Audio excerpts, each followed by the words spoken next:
It was the photo that changed how Americans viewed the Vietnam War. Now the identity of the photographer is being called into question. For decades, it was widely believed that Associated Press photographer Nick Ut took this famed picture known as the Terror of War or Napalm Girl. It shows a 9-year-old girl and other children running away from a South Vietnamese napalm bombing that accidentally hit a village instead of North Vietnamese troops. Ut and the picture both won Pulitzer Prizes and World Press Photo Awards. But the new Netflix documentary, The Stringer, follows a 2-year investigation that suggests someone else might have actually taken the photo. Here's a preview. There's a lot more to this story. Nick didn't really take that famous picture. It's time to clear my conscience. We had our staff photographers and then this army of stringers, or freelancers. The front picture was from a stringer. I checked his name. Can we review what Nick's narrative is? That's Nick Ut. He's too far back. You can't get the picture if you're not there. But what about this guy here? We should note Ut did not respond to filmmakers' request for an interview. For more, I want to bring in the director of The Stringer, Bao Nguyen, and executive producer Gary Knight. Thank you both for being here. Gary, first to you, why raise this question now? How did you go about your investigation?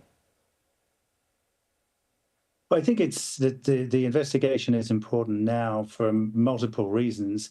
We did it now because Carl contacted us 2 or 3 years ago. That prompted the investigation.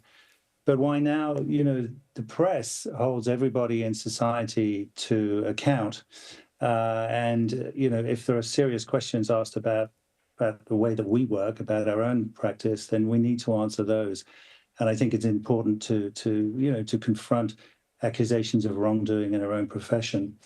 And now, because, as I said, Carl approached us in 2022, he's now 80 years old, and wanted to get this story, off his chest, get this off his conscience.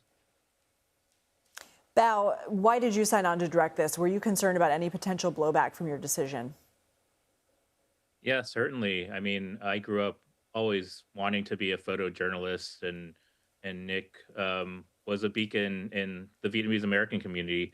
I looked up to him, and the achievement of winning a Pulitzer Prize, winning World Press Photo Award meant a lot to the Vietnamese American community. So to possibly disrupt this narrative was something that made me hesitate, to be honest. And for me, I always believed that journalism is the, pursuit of truth, asking questions. And I think it was important for me as a Vietnamese American filmmaker to explore these questions, the possibility that another Vietnamese photographer took the photograph.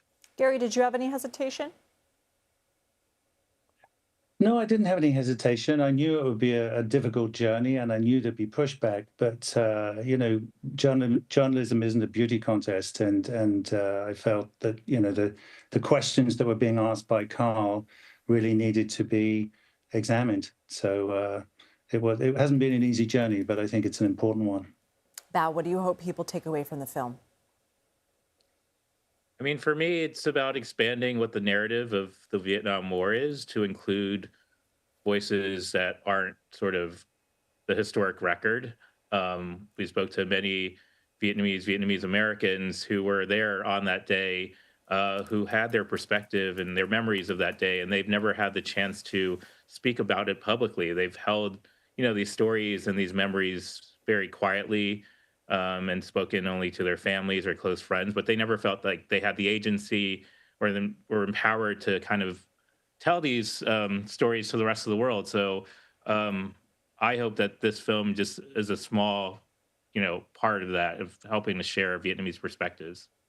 Bao Nguyen and Gary Knight, we really appreciate both of you and your time. We should let everybody know The Stringer is streaming now on Netflix. Thank you both so much. Thank you, Lindsay.